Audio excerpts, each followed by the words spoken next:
When I first saw the trailer for Omori, what I thought I'd be getting was a strange psychedelic horror game with a great art style.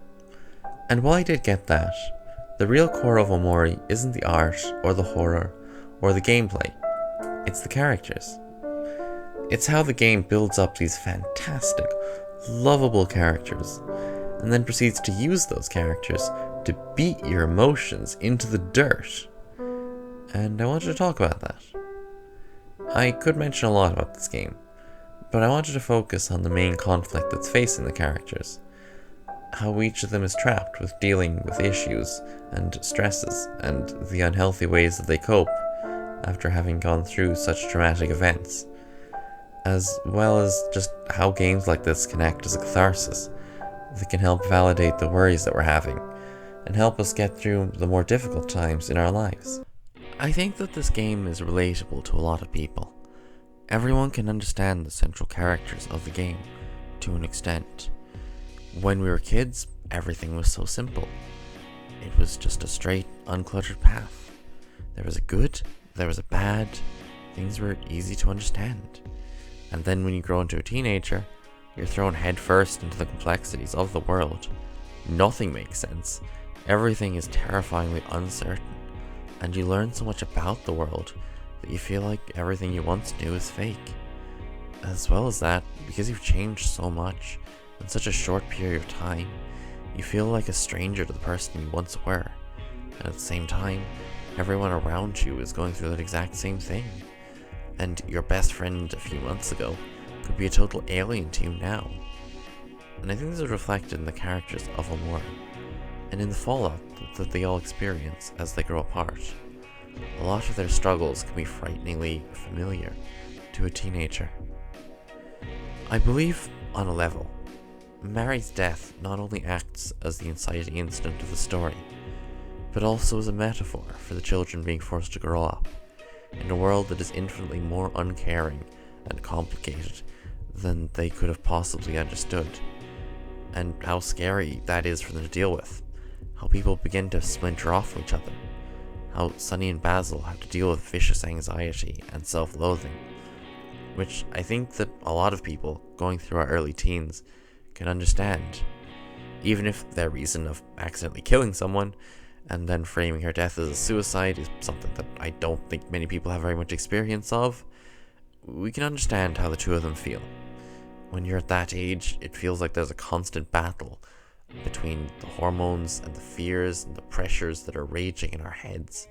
Our minds aren't fully developed, so we can often end up doing stupid things that have consequences that we can't always comprehend at the time, and then regret them for the rest of our lives. And we can connect with the two on that, as well as understand the methods that they used to cope. I myself used to overindulge in escapism to avoid my problems. And I get how Sunny is running away from his problems through that exact same means, instead of confronting his demons. And then there's the other direction this can go. As a kid, Aubrey watches her whole life crack and crumble before her eyes. She watches as her friends become so caught up with their own problems that they entirely abandon her, and at the same time, her father leaves her, and her mother becomes borderline catatonic, leaving her daughter to fend for herself. And Aubrey has no way to deal with these feelings, no way to process this or handle it in a healthy way, because at that moment, she has nobody. And that drives her down a path of aggression, causing her to lash out at the world around her. She starts ruthlessly bullying Basil, not because he's really done anything to her, but just because he's an easy scapegoat. It's so much more convenient for her to pin all of her problems on Basil and the others than it is to confront them. And I know that this is obvious, but Aubrey falls into a similar category as many people who become delinquents. They usually have some serious issues, either at home or with their self-esteem, or usually both. And this isn't trying to defend people like Aubrey or how they behave. She acts for the most part in an absolutely awful way, but just to show that there is a cause behind the ways that she acts.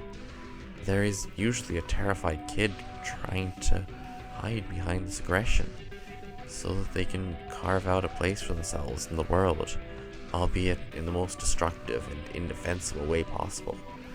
And again, a lot of people can put themselves in Aubrey's shoes. They know that anger and that confusion, and I think most people have lashed out.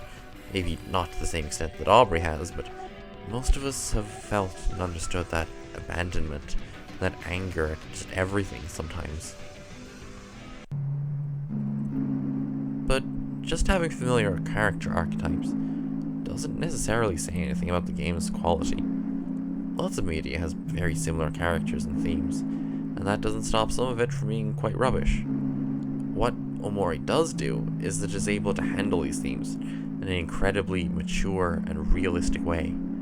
There is no magic word that will make everything better, and you can't overcome these issues in a matter of days after struggling with them for years. Throughout the game, you are reminded that there is no simple answer. Things go slowly. It takes Aubrey a lot of time, and nearly committing manslaughter, to even be able to accept her wrongdoing, and she's still got a lot of things to deal with. She's still traumatized, dealing with an uncaring mum, and now she's racked with the guilt of how she's been behaving. Things don't get better. The game knows this, and the game knows that things take time. Sunny and Basil don't just get over what they've done. At the end of the game, Sunny is only just taking his first steps to recover by talking to his friends about what happened. And that's so much more satisfying than if everything was tied up into a neat little bow. We know Sunny and Basil's lives are going to continue to be messy and difficult, but we know that they are on the road to recovery. And that's how it works in real life. These deeply ingrained problems take real time and effort to dislodge from your mind, and this makes the characters feel so much more real. But why is this important? Well, I think that through the portrayal of these issues, Omori is really able to help people who are going through these things. For me, it was really nice to see Sunny strive to move past everything that happened. It reminded me that the stupid mistakes of your past don't define you, and that in almost every situation, you do deserve to grow and to better yourself. You deserve to have another chance at living out the next stage of your life, rather than being caught up in the trauma of your past. And I thought that was very comforting. And the same goes for the rest of the other characters. People going through grief can look to Hero as a reminder that even though the world seems to have closed in around them, things can get better, and they can recover from this. People from broken homes, or who've been caught up in crime, can take Aubrey as a reminder that there's always a way to better yourself, and that there are things, even small comforts, that can make the day just a little better. Maybe I'm overstating the amount of emotional significance that this game can have, but I still think you can make even a little bit of difference. And games like Omori are important because aside from just being great games, they let us know that we're not alone when we see these characters.